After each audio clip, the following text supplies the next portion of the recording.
دوران راهنماییم که تموم شد و خواستم وارد دبیرستان بشم، بابام بهم گفت مینا جان دخترم، اگه نظر منو میخوای تو همینجا درس خوندن بسه. بشین خونه تا به وقت شوهر کنی. ولی من دلم میخواست تحصیلات خوبی داشته باشم. به بابام گفتم بابا اقلا بذار دیپلممو بگیرم، نصف نیمه ول نکنم درسمو. مامانم از اون ور تو گوش بابام خوند و گفت آره رضا، بذار بچه درسشو بخونه، اقلا به یه جایی تو این مملکت برسه. بابام که به یکم فکر کرد گفت باشه بخون تا ببینیم چی میشه. راهنماییم تموم شده واسه دبیرستان ثبت نام کردم. درسای دبیرستان خیلی سخت بود، ولی من یه هدف داشتم. هدفم این بود که بتونم به یه جایی برسم و یه کار خوب پیدا کنم. با جون و دل درسمو میخوندم، حسابی تلاش میکردم. موقع امتحانا مامانم خونه رو خلوت میکرد تا من بتونم راحت‌تر درسمو بخونم. وقتی امتحانام تموم شد کارنامه‌م اومد و دیدم قبول شدم. به خودم یه جایزه دادم و با دوستام عصر همون روز رفتیم کافه گردی. خودمونو به قهوه و چیزکیک و بستنی مهمون کردیم. این همه خورده بودیم ولی گرسنه بودیم. لاله دوستم گفت بچه‌ها یه رستوران هست خیلی غذاهاش خوشمزه است. پایین بریم اونجا شام بخوریم. همه اوکی دادیم و مستقیم رفتیم همون رستورانی که لاله گفته بود. من زنگ زدم به مامانم و گفتم مامان ما با بچه‌ها شام رفتیم رستوران، شما شامتون رو بخورین. مامانم گفت باشه، ولی بابام از اون ور گفت بچه دیر نیای، به موقع خونه باش. خیالم راحت شد و دیگه راحت میتونستم شاممو بخورم. رستوران خیلی شلوغ بود، ولی مدیر رستوران یه پسر جوون و جذاب و موفق بود که تا دید ما چند تا دختر شهر و شیطونیم، سریع طبقه بالا برامون یه میز 5 نفره خالی کرد. بچه‌ها هر کدوم میگفتن به خاطر تو خالی کرده. اون یکی میگفت به خاطر تو. همه هی پاس میدادیم به هم دیگه. تا خودش مستقیم اومد سر میز ما و بهمون گفت خانوما خیلی خوش اومدین. هم فست فود داریم هم سنتی. حالا چی براتون آماده کنم بچه‌ها؟ ما هم این نخورده هم فست فود سفارش دادیم هم کباب، سالاد و همه چی هم سفارش دادیم. میز اون طرفی ما چند تا پسر جوون بودن. یه دفعه یکیشون برگشت گفت خانوما این همه سفارش دادین، پولشو دارین بدین؟ اگه ندارین که ما در خدمتیم. هر جور خواستین حساب کنین. لاله که یه جورایی لات گروهمون بود رفت سر میز پسرا و یه لیوان نوشابه رو برداشت و گفت اگه شما ندارین ما حساب کنیم. بعدم نوشابه رو پاشید رو صورت همشون. اینور ما میخندیدیم و کلی حال کرده بودیم. یه لحظه من نگاهم برگشت سمت اتاق مدیریت. دیدم پسر محو خنده من شده و داره با لبخند بهم نگاه میکنه. تا دیدم اینجوری سرمو انداختم پایین و شاممو خوردم. پولشو حساب کردیم و از رستوران زدیم بیرون. داشتیم میرفتیم سوار تاکسی بشیم که دوتا از همون پسرای میز بغلی اومدن جلو راهمون. شروع کردن حرف بیخود زدن و چرند گفتن. لاله اومد باز بحث کنه که من دستشو گرفتم گفتم لاله ول کن تو رو خدا، ساعت 8 شبه، راه بیفتیم بریم ساعت 9 باید خونه باشیم که اگه دفعه دیگه هم خواستیم بریم بذارن. راه افتادیم سمت خونه و نزدیک 9 خونه بودیم. بابام یه باریکلا بهم گفت و من رفتم توی اتاقم. تعطیلات نوروز بود و ما با بچه‌ها قرار گذاشته بودیم امسال جایی نریم و واسه کنکور درس بخونیم. همین کارم کردیم. مامان و بابا من به خاطر من جایی نرفتن و توی خونه موندن. من و بچه‌ها میرفتیم کتابخونه سر خیابونمون درس میخوندیم و کلی کار دیگه انجام میدادیم.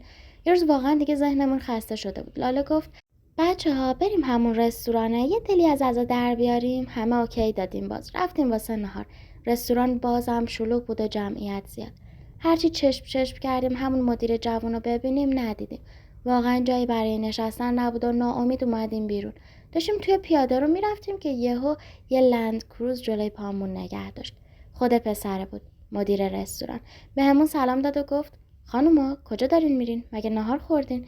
یه دفعه گفتم نه میز خالی نبود، ما هم داریم میریم یه جای دیگه، ببخشید.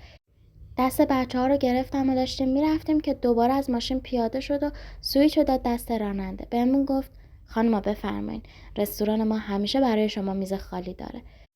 دوباره جر و بحث سر این که پسر عاشق یکی از ما شده شروع شد. اومدیم از بین افراد منتظر بگذریم تا بریم بالا. یه دفعه یه دختر دوید سمت ما و گفت خوبه والا، اینجا هم پارتی بازی شده. یه چشم ابرو بیای همه جا رات میدن، کارتو انجام میدن. منم که حرصم گرفته بود عصبانی شدم گفتم هی بهت میگم لاله بیا بریم، بچه‌ها بیاین بریم، محل نمیذارین، الانم راه بیافتیم بریم، من بمیرم هم دیگه پامو توی اینجا نمیذارم. بچه‌ها پشت سر من راه افتادن و زدیم بیرون. پسر دنبال ما راه افتاد و گفت خانوما چرا بهتون بر میخوره؟ بالاخره حرف پیش میاد، چرا اینجوری میکنین؟ منم عصبانی شدم و گفتم شما چی کاره ای افتادی دنبال ما؟ برو پی کارت بابا. همینجوری که داشتیم میرفتیم یه دفعه برگشت سمت من و گفت نمیرم پی کارم چون ازت خوشم اومده. خونتون و آموزشایی هم که میری رو بلدم. اینجا محلم ندی میام اونجا محلم ندی مستقیم میام پیش مامان و بابات. اونقدر گفت و بالاخره قبول کردم که یه روز باهاش برم بیرون و حرف بزنم. رفتیم یه کافه شیک. بهم گفت همون بار اول که تو رو توی رستوران دیدم ازت خوشم اومد. به دلم نشستی. مخصوصا اون خنده خوشگلت. دلمو بد جوری برد. هیچی نگفتم و فقط سکوت کرده بودم. حرفی برای گفتن نداشتم. بهش که نگاه میکردم قلبم میلرزید. بهم گفت اگه قبول میکنی شماره خونتون رو بده که مامانم بهتون زنگ بزنه برای آخر هفته قرار ملاقات بذاره. دو به شک بودم ولی دادم. از هم که جدا شدیم سری رفتم خونه و مامان بابا نشسته بودن و چای میخوردن. بهشون جریانو گفتم. بابام گفت چجور پسریه؟ به نظر خودت مرد زندگی هست؟ به بابام نگاه کردم گفتم نمیدونم بابا، نظر شما مهمه. اگه نبگین منم نمیگم. اگه جوابتون مثبت باشه منم بله میگم. تا پنجشنبه بشه کلی هیجان اومده بود سراغم. نمیدونستم میخواد چی بشه. محسن با مامان و باباش اومدن خونمون. خانوادش خیلی مهربون و آروم بودن. محسن خودش هم آروم و ریلکس بود، ولی من خیلی استرس داشتم. هیجان زیادی داشت خفم میکرد. تا چایی بردم و بهشون تعارف کردم. کنار مامانم نشستم و بحث شروع شد. از همه دری حرف زدن. بابای محسن گفت محسن بچه کاری از همون نوجوانی شروع کرده به کار کردن تا تونسته این رستوران رو بخره. کلی سختی کشیده ولی تحمل کرده و جا نزده. مامانش هم گفت محسن پسر خوبیه. نمیخوام چون پسرمه تعریف کنم، نه اصلا، ولی اگه بهش میدون بدن کلی کاری بزرگترم میتونه انجام بده. بابا که خوب داشت به حرفاشون گوش میکرد گفت خب جناب رحمتی جسارتا شما خودتون کارتون چیه؟ بابای محسن گفت من تو کار پروتئینیم. یه مغازه بزرگ فروش مرغ و ماهی و گوشت دارم. خدا رو شکر درآمدم خوبه. راضیم. از اینکه نون حلال در میارم خودش جای شکر داره. مامانش یه دفعه گفت آره خدا رو شکر که مرغ و ماهی و گوشت رستوران محسنم باباش تامین میکنه. مامان کلا ساکت بود و چیزی نمیگفتش. فقط بابا حرف میزد. بابای محسن گفت خب آقا رضای عزیز شما کارتون چیه؟ بابام گفت من توی سپهسالار مغازه کفش فروشی دارم. مامانم اونجا زبون باز کرد و گفت منم استاد دانشگاه هستم. البته هفته 2 روز میرم. همشون تعجب کردن و مامان محسن گفت چه عالی، چه درسی میدین؟ مامانم هم گفت که فیزیک درس میده. کلی بهبه و چهچه بود که این وسط رد و بدل شد. آخرم مامان محسن گفت خب جوونا که همدیگر رو دیدن و پسندیدن از هم خوششون میاد. اگه خانواده هم راضی باشن پس بگیم مبارکه.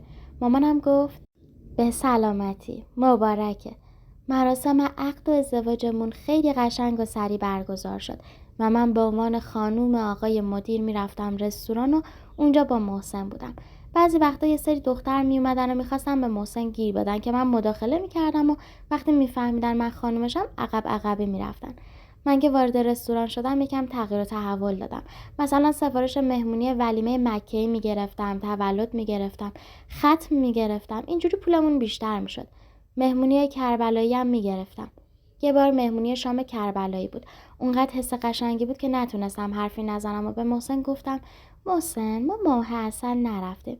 مسافرت دوتایی هم نرفتیم. میشه یه سفر خودمون شخصی بریم کربلا؟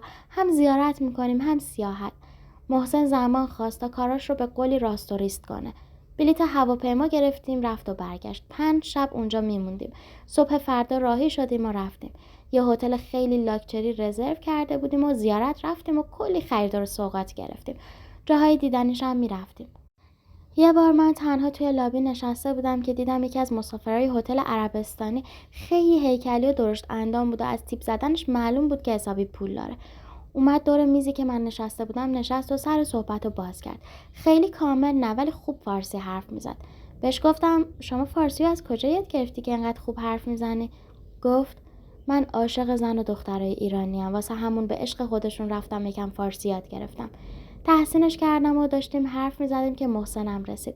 احساس کرده بودم یه چند روزیه که زیاد مشکوک میزنه. با تلفن حرف میزنه، یه جوری خاصی میشه. کلاً عجیب و غریب شده بود. زیاد اهمیت ندادم و الجاسم رو بهش معرفی کردم. سلام علیک کردن که دوباره محسن عذرخواهی کرد و رفت. الجاسم بهم نگاه کرد و گفت الجمیل این شوهرت یه ریگی به کفشش هست. حالا ببین کی من بهت گفتم. روز بعد به بهونه سردرد و حالت تهوع بهونه آوردم و با محسن نرفتم بیرون. دوباره رفتم لابی. جاسم نشسته بود و داشت روزنامه میخوند. شیطنتم گل کرد و شروع کردم دلبری کردن. نمیدونم چی شد که دیدم توی اتاق الجاسمم. بعد از اون روز دیگه دست از سرم بر نمی‌داشت. هر چی میگفتم من شوهر دارم، تازه ازدواج کردیم، گوشش بدهکار نبود که نبود. میگفت تو زن منی، باید با هم بیای به قصرم، تاج سرم کنمت. بالاخره با هر زوری بود از دستش خلاص شدم و برگشتیم ایران. 1 ماه گذشته بود و من واقعا نمیدونستم جریان چیه. محسن فرق کرده بود و همش تلفنش مشکوک بود. تو این فکرای مشکوک بودم به محسن بودم که یه روز رفته بودم بیرون خرید کنم، یه چهره آشنا دیدم. یکم بیشتر دقت کردم دیدم جاسمه، سوار یه بنز لاکچری توی محله ماست. 2 تا بنز دیگه هم اسکورتش کرده بودن. قلبم هوری ریخت. از کجا پیدام کرده بود بین اون همه محله، میون اون همه آدم، توی یه کوچه خلوت گیرم انداخت و بهم گفت ببین مینا، من عاشق شدم. تو اولین زنی هستی که جاسم دل بستش شد. میخوام تو عروس قصرم باشی. تو لایق بهترین زندگی هستی. هرچی میگفتم من شوهر دارم ولکن نبود که نبود. میگفت شوهرت به دردت نمیخوره، بهت بیوفایی میکنه. اونقدر گفته بود که من باورم شده بود و همش به محسن شک میکردم. تا یه شب وقتی رفت دوش بگیره، شیطون رفت تو جلدم و رفتم سر وقت گوشیش. رمزشو بلد نبودم. یکم به ذهنم فشار آوردم تا فهمیدم چیه. یه بار دیده بودم که رمزشو زده بود. گوشیشو که باز کردم دیدم پیام اومده به اسم مهسا. از بالا نگاه کردم دیدم نوشته عشقم، منتظرتم، دلم برات تنگ شده. اون زن دوزاری تو بپیچون، بیا پیش من. محسنم با عشق و علاقه جوابشو داده بود. سری گوشی و بستم و گذاشتم سر جاش. محسن که اومد بیرون به خودش رسید. لباس شیک تنش کرد و حسابی خوشبو شد. گفت شب جای کار داره و نمیاد. بهم گفت من بخوابم و منتظرش نباشم. باورم نمیشد خود محسن افتاده بود دنبال من. خودش بهم ابراز عشق کرد و زورم کرد که زنش بشم. ولی داشت بهم بی‌وفایی میکرد و نادیدم میگرفت. تحمل این چنین کاریو نداشتم. شبانه زنگ زدم به جاسم. توی هتل استقلال بود. گفت اگه مساعده برم دیدنش. وقتی رسیدم توی کافه داشت قهوه میخورد. تا منو دید گفت خوشگل من، فکراتو کردی؟ جوابت چیه؟ یه چند ثانیه سکوت کردم، گفتم بله، موافقم. جاسم اونقدر خوشحال شد که کل هتل از پرسنل تا مهمان رو شیرینی داد. نه از این ارزونا، نه، بهترین شیرینی اونجا رو داد. تحمل بی‌وفایی محسن رو نداشتم. واسه همین بهش گفتم میخوام ازش جدا بشم. نه حرفی زد، نه دلیلش رو پرسید. خیلی راحت گفت هر جور که تو دوست داری و راحت تری. خیلی راحت از همدیگه جدا شدیم و هر کس رفت پی زندگیش. ولی چند روز بعد محسن رو دیدم که دست تو دست با یکی از دوستای خودم داشتن میخندیدن و از جلوی چشمام رد شدن. اونجا بود که فهمیدم رفاقت اصلا به درد نمیخوره، حتی یه ذره. توی حال احوال سخت خودم بودم و داشتم دوستی شوهر سابقم و با دوستم حذف میکردم که تلفنم زنگ خورد. خودش بود، جاسم.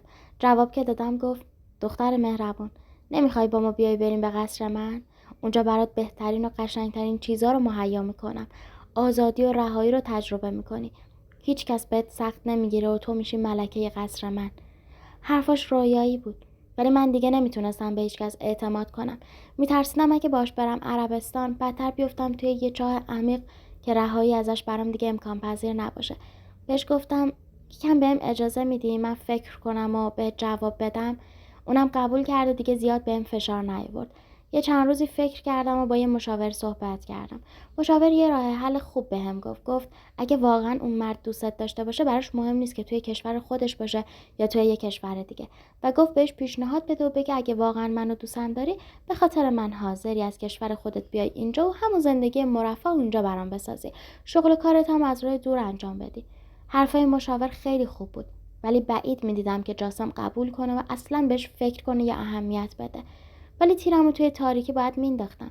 بهش زنگ زدم و گفتم ببین جاسم، اگه فرصت داری فردا صبحونه با هم بخوریم و همو ببینیم. از خدا خواسته قبول کرد و برای فردا ساعت 8 تا صبح قرار گذاشتیم. خیلی شیک شده بود. یه لباس گرون قیمت عربی تنش کرده بود و چند نفر از آدماش هم اسکورتش کرده بودن. همه چی عین فیلم بود. شروع کردیم به خوردن صبحونه. صبحونه که تموم شدش خیره شدم به چهرهش و گفتم جاسم، تو چقدر منو دوست داری؟ یه لبخند زد و گفت خیلی زیاد. چطور؟ گفتم یعنی به خاطر دوست داشتن من حاضری هر کاری بکنی؟ گفت آره حاضرم. گفتم یعنی حاضری کشور خودتو رها کنی و اون قصری که گفته بودی و اینجا تو کشور من بسازی برام؟ یکم مکث کرد و چیزی نگفت. انتظار چنین رفتاری ازش نداشتم. بهم نگاه کرد و گفت ببین مینا، من تو رو خیلی دوست دارم، خیلی زیاد، ولی تموم زندگی و شغلم و تجارتم همه اونجاست. من نمیتونم همشون رو نادیده بگیرم و بیام اینجا. خودم باید بالای سر شغل و تجارتم باشم، وگرنه همه چی به فنا میره. گفتم پس اونقدر هم عاشق نیستی؟ بیشتر از من کار و شغل و تجارتتو دوست داری؟ در کمال ناباوری بهم گفت آره، وهله اول کار و پول درآوردن، وهله دوم زن و زندگی. خندم گرفت و گفتم باشه، پس جواب منم منفیه.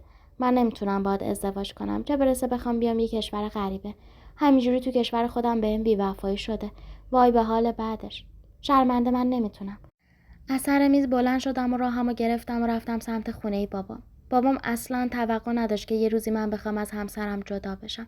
مامانم مدام بهونه‌گیری میکرد و بابام توی حرفاش یه تیکه ریزی مینداخت بهم. دلم گرفته بود و نمیدونستم چی کار باید بکنم. جایی نداشتم، باید همونجا میموندم و میسوختم و میساختم. 2-3 ماهی گذشته بود که دوباره جاسم بهم پیامک زد و گفت که یه آدرس میدم بیا اونجا. تعجب کردم، نمیدونستم چی در انتظارمه. طرفای عصر بود که یه تیپ اسپورت ساده زدم و رفتم سمت آدرسی که بهم گفته بود. جاسم اونجا بود. یه ویلای خیلی شیک توی بهترین نقطه تهران بود. بهم گفت ببین، اونقدر برام عزیز و با ارزش هستی که به خاطر تموم کارامو انجام دادم و اومدم اینجا. این خونه جدیدمون میشه و با کلی خدمتکار. لب تر کنی هر چی بخوای برات مهیا میکنن. تو فقط خانم خونه هم میشی و دست به سیاه و سفید نمیزنی. گفتم پس کارت، تجارتت، اونا چی میشه؟ گفت همه کارا رو آنلاین کردم و خودم از راه دور نظارت مستقیم به همه چی دارم.